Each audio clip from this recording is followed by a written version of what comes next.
Hi, Padge here. Welcome to another review. This is going to air on dual channels, also on Roots Happer 79. That's the channel for all your tips and tricks and all things that keep vaping slick. Going to do a close-up review, as promised, on the Castle Rebuildable Atomizer by Vapesmith, a new vendor in the Philippines. You would have seen just prior to this a short close-up of the device. I'm going to take a quick toot and then we'll go down onto the table and I'll take it to pieces and show you exactly what you're getting.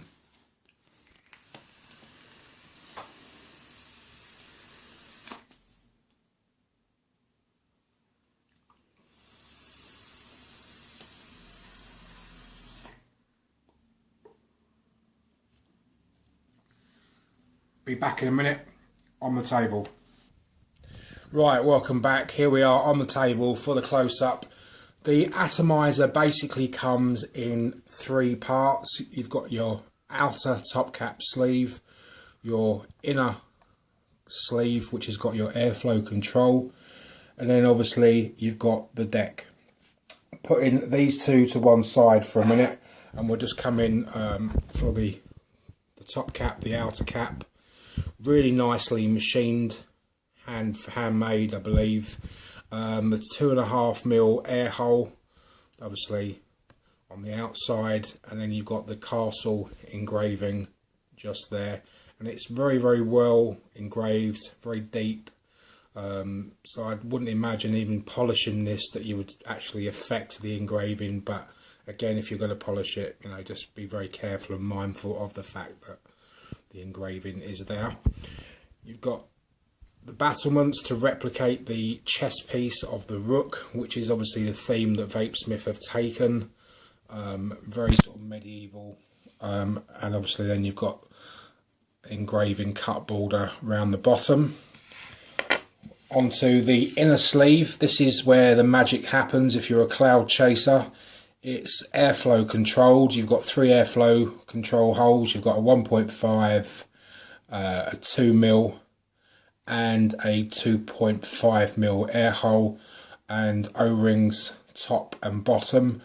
Now, since doing the main review of this, I have spoken to Vapesmith and they have apologised because they feel that the wrong O-rings were fitted on my device, hence the top cap being loose.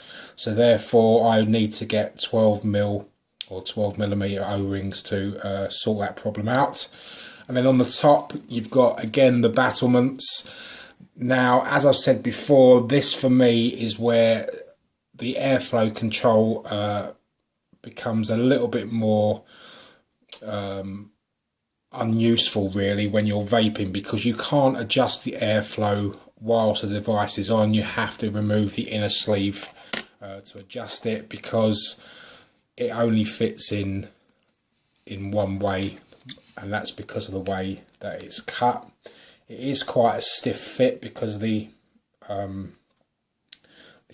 are in place, and in fact the O-rings on the sleeves are actually fine. It's the O-rings on the outside of the atomizer that are the ones that I need to change.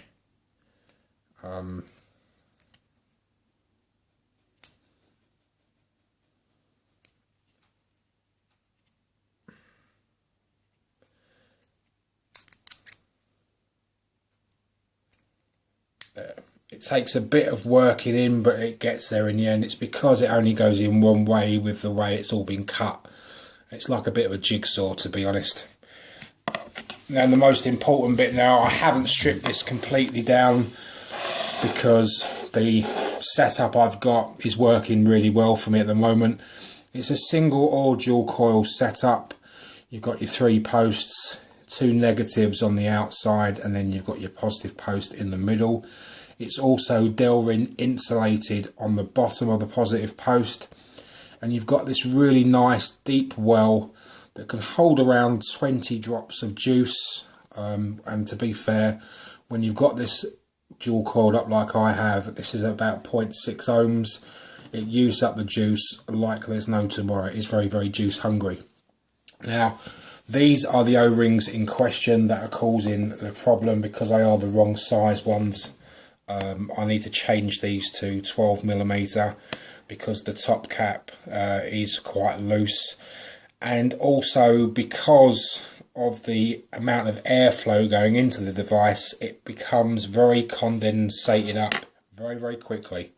So you will find even after a couple of vapes you will have to clean the inside of the cap out just to get that condensation and the e-juice out of it, and then obviously it just fits on like that.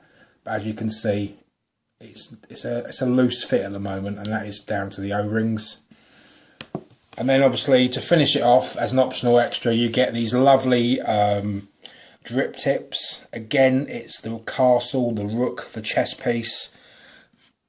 The amount of detail that have gone into these and the way it's been cut is very good. And again, you've got a tiny little O-ring just on the bottom, and it makes it a very snug fit to the point where it clicks on. Now I've got it, I'm going to put it onto my Templar. Now I have got a slight gap because I have had a bit of trouble getting it to sit flush. I don't know why that is, but I have tried to play about with the 510 connection. Oh, before I do that, I've just to give you a close up. It's a copper 510 connection, fully adjustable, and obviously there's a engraving there as well. They've been very kind and engraved my name on it. Don't know whether you can see that. So I was going to put it onto the Templar mod. I've got a fresh battery in there at about 4.1, 4.2. There is a slight gap on my mod, but to be fair, that doesn't hold any sort of bearing for me. It doesn't affect the vape, or doesn't really bother me at all. It may bother some people, but again, different devices you can adjust it, and it could be because I'm using a nipple top 18650 battery as well, because I did have the adjustable pins on them, on the underside of the top cap adjusted, but I was still getting a gap because of the battery size as well. That is basically it. It's a decent atomizer, like I've said. Is it worth the €65? In some degrees it is, because of the workmanship and the way it's cut, the way it's finished off. It's very unique in its appearance on the outside, but I will stand to what I've said before and say that on the underside, really for me, it's not much different from any other dripping atomizer. And to be fair, they are all quite similar on the inside. Once I get that top cap, the O-ring sorted out, I think it'll be an even nicer device, purely because the top cap isn't so loose.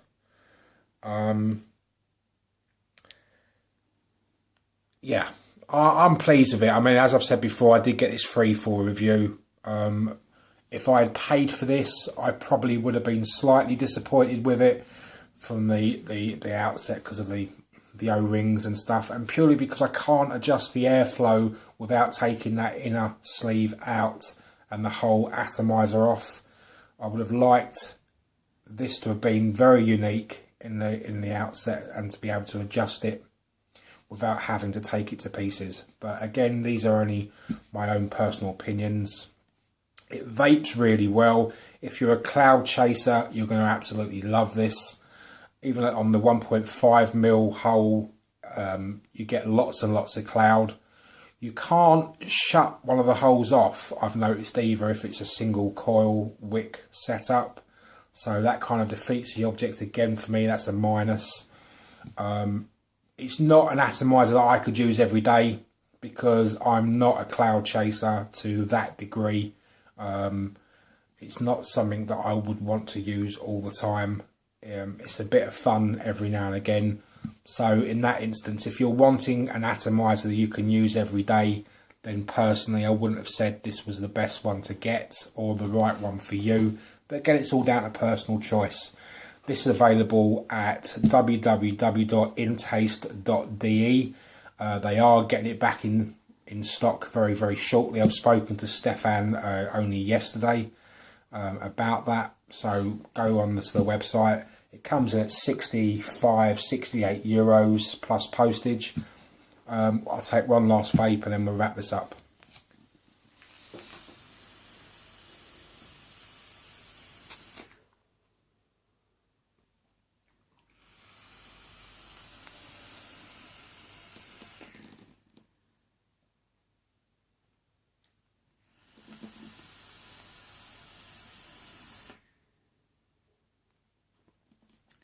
Plenty of vapour.